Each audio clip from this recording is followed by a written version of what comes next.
السلام علیکم ورحمۃ اللہ وبرکاتہ۔ عزیز ساتھیوں، بیان چل رہا ہے فن نحو کی مشہور و معروف کتاب نحمیر میں اسم متمکن کا۔ اسم متمکن کی ہم نے قسمیں پڑھیں۔ اسم متمکن کہتے کسے ہم نے یہ بھی پڑھا۔ اسم متمکن اس کو کہتے ہیں جو اعراب کو جگہ دیتے ہیں۔ اسم متمکن یعنی اسم کی ہم نے ایک قسم پڑھی معین اور غیر معین ہونے کے اعتبار سے، خاص اور عام ہونے کے اعتبار سے، جس کو ہم اپنی زبان میں معرفہ اور نکرہ کہتے ہیں۔ آج ہم اسم کی ایک اور قسم پڑھیں گے جینڈر کے اعتبار سے، میل اور فیمیل کے اعتبار سے، مذکر اور مؤنث کے اعتبار سے۔ کہہ رہے ہیں کہ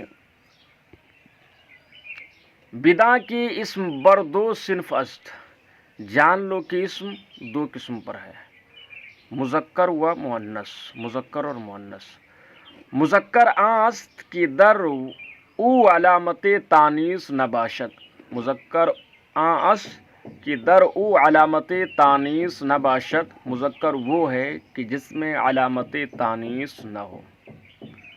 مذکر اور مؤنث کی پہچان عربی کے اندر انہوں نے بیان کیا کہ مذکر اس کو کہتے ہیں کہ جس کے اندر علامت تانیث نہ ہو، اور مؤنث کیا ہوگی، مؤنث کی کیا تعریف ہوگی؟ تو مؤنث کی تعریف اسی مذکر کا الٹا کر دیں گے۔ مذکر اس کو کہتے ہیں جس میں علامت تانیث نہ ہو، تو مؤنث وہ ہے جس میں علامت تانیث ہو۔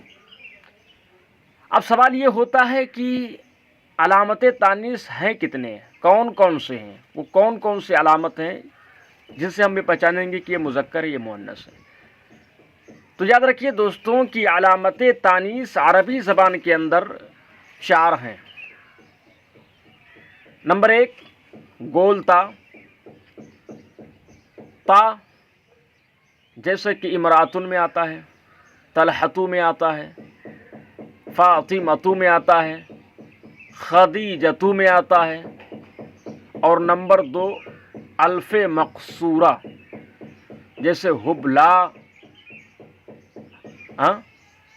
موسیٰ، ہے نا۔ اور نمبر 3 الف ممدودہ جیسے حمراؤ، سوداؤ، بیضاؤ، یعنی وہ الف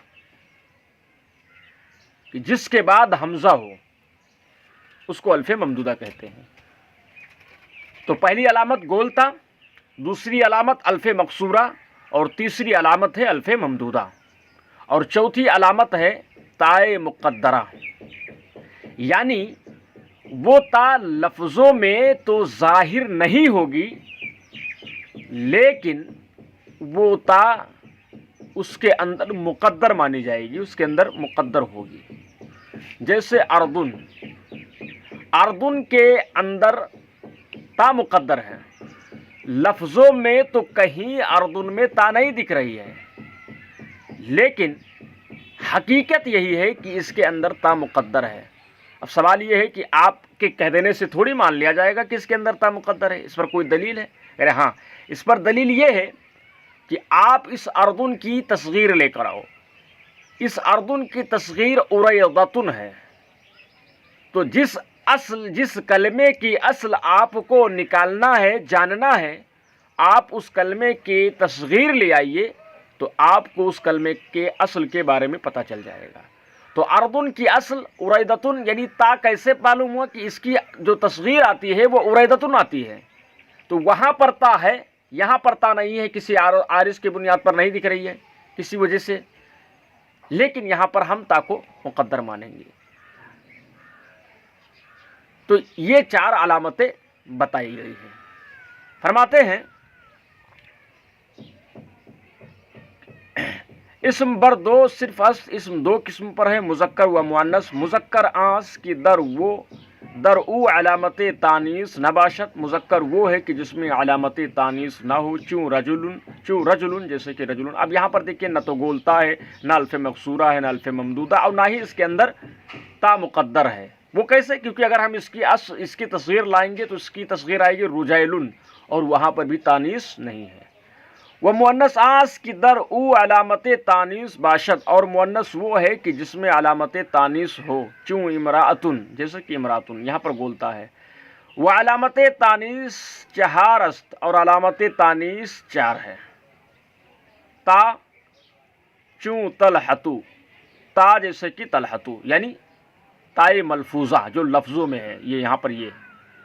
والف مقصورہ دوسری قسم ہے، یعنی تانیث کی دوسری علامت ہے الف مقصورہ، چوں حبلا یعنی جس الف کے بعد حمزہ نہ ہو. وہ الف ممدودہ، اور تیسری قسم ہے الف، اور تیسری علامت ہے الف ممدودہ، چوں حمراء جیسے کہ حمراء. وہ تائے مقدرہ، اور چوتھی علامت ہے تائے مقدرہ، چوں اردن. کیسے کہ اصل کی در اصل اردتن بودا است، کہ اصل میں یہ اردتن تھا. کیسے کہ ربی دلیل اریدتن کی دلیل سے زیرہ کی تصغیر اسمارا با اصل خود برد. زیرہ کی اس لیے کہ تصغیر اسما کو با اصل خود برد اپنے اصل کے طرف لے آتی ہے. و ایرا مؤنث سماعی گویند، اور اس کو یعنی اسی تائے مقدرہ جس کے اندر تا مقدر ہوتی ہے، اسی کو کیا کہتے ہیں؟ مؤنث سماعی کہتے ہیں، مؤنث معنوی کہتے ہیں. جیسے زینب ہے نا، تو یہ بھی مؤنث سماعی ہے، مؤنث معنوی ہے. آگے کرے وہ بدا کی مؤنث بر دو قسم است. جان لو کہ مؤنث دو قسم پر ہے.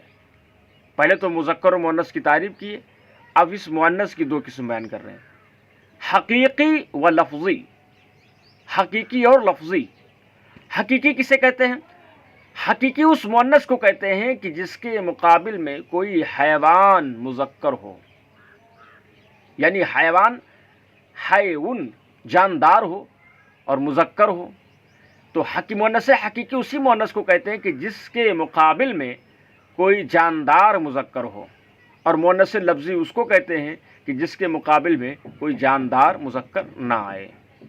حقیقی و لفظی. حقیقی آس کی و ازائے او حیوان مذکر باشد، کریں حقیقی وہ ہے کہ اس کے مقابل میں حیوان مذکر باشد، کوئی حیوان مذکر ہو، چوں امراۃن جیسے کہ امراۃن کی با ازائے او رجل است، کہ اس کے مقابل میں رجل ہے. ٹھیک ہے.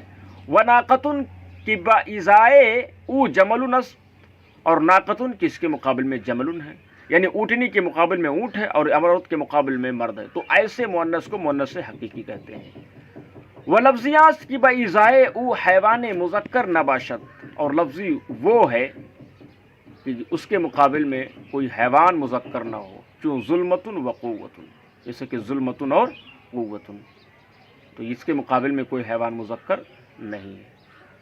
تو آج کی سبق میں ہم نے مذکر اور مؤنث کی تعریف اور ان کی قسموں کو تفصیل کے ساتھ پڑھا، اور کل انشاءاللہ تعالی واحد تثنیہ جمع وغیرہ کا بیان پڑھیں گے. ٹھیک ہے. تب تک کے لیے اللہ حافظ. السلام علیکم ورحمۃ اللہ وبرکاتہ.